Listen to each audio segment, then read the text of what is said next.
The raised bed is just starting to look really green on top. A few spinach, a couple of callaloo, and back my perpetual spinach, and my Egyptian walking onions.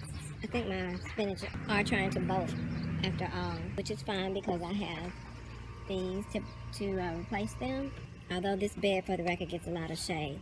I'm deciding whether to thin out this perpetual spinach because, believe you me, I only need one plant. And from each seed, 2 plants seem to spring up. It seems to work like cilantro. So what I actually do is break the cilantro seed before I plant it. And then the 2 plants come up further apart where I can more easily thin them if that's my intent. But these are flowering already. It's just a few inches tall and flowering. I wonder if I need to pull the side branches already. I don't necessarily want it to get tall, but as you know, I have plenty of room to experiment because I have about 12 million babies that are coming up that I'm actually going to harvest to thin. So that is going to be my solution to my inability to waste over seeds and plants as I thin them out. So I'm just going to wait till they get, you know, a few inches high. First I'm going to pull them up because I want the roots up. And then I'm going to just slice off their tops and cook them like that. Then I'll have a sea of green, so to speak, to harvest from it. And so, yeah, I'm doing the same thing here. I'm letting it grow to a certain point. And then I'm going to thin the one I don't want.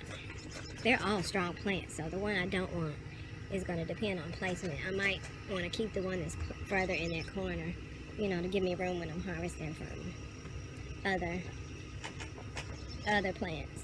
Deciding if I want to harvest some more peppermint. I forked it off this year into three branches here, here, and here. So it's gonna have this main stem, and then these 3 branches are gonna have branches coming off of it. And I messed around and found out that my nieces do love the lemon verbena tea.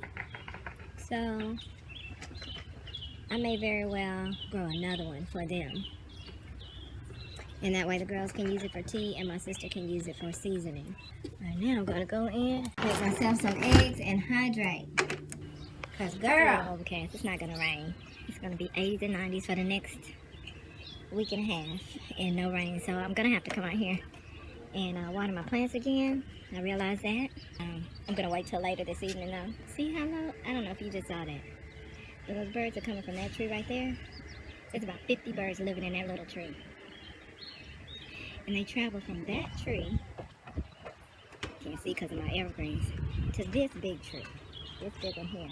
And there's also, there's several robins living in our mulberry, but that's fine, you know, I don't go out there much. I keep peeking out to see if my moringa has popped up. I started new ones anyway.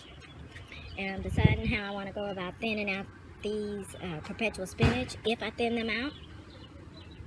And I better make a decision very quickly because they're growing very quickly. You can see the callaloo has, it's giving me a couple of inches a day now. So I'm not going to be able to keep up with that in just a minute. And this looks like it's flowering already. Hopefully I can hold it at bay by topping it off. If I can't keep it at bay by topping it off, I'll just plant a new one. I still have a ton over here.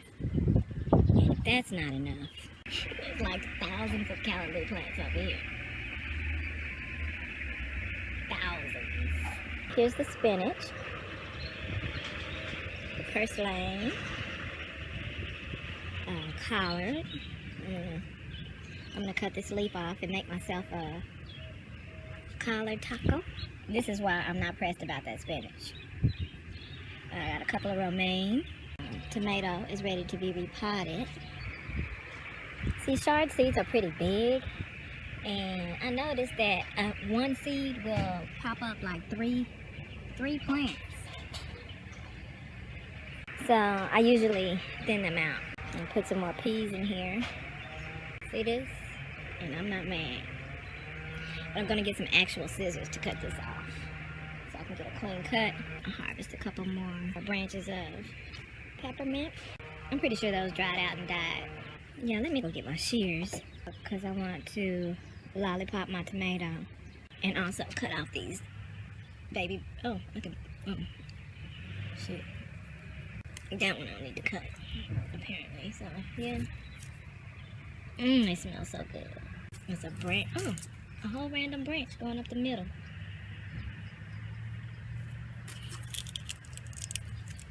Go get my shears and make these cuts clean and cut off all the dead branches. We caught some wasps going into these holes. Rips and holes that were made by the storm. Bunny rabbit. Oh, they went in there and dug in there again. They dug in there again. I'ma fight, I'ma fight, I'ma fight. Son of a bitch. Son of a bitch.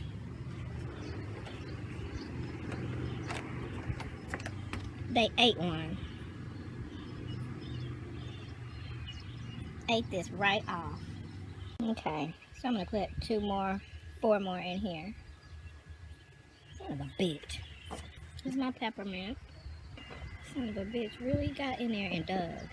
They get in there and they dig in this corner right here. And so you can see where all the other soil is dug up and fluffed around there. So my Egyptian walking onion. Here's my other Egyptian walking onion. Just as vibrant as it wants to be. I think I'm just going to give it a straight haircut across the top when I do come out and harvest. First lane is happy. Still got a piece here in the corner. They're all over. There's some here. Some here. They're all sprinkled. Oh, big old batch here. Spinach is flowering. I think I'm going to top this off. Okay.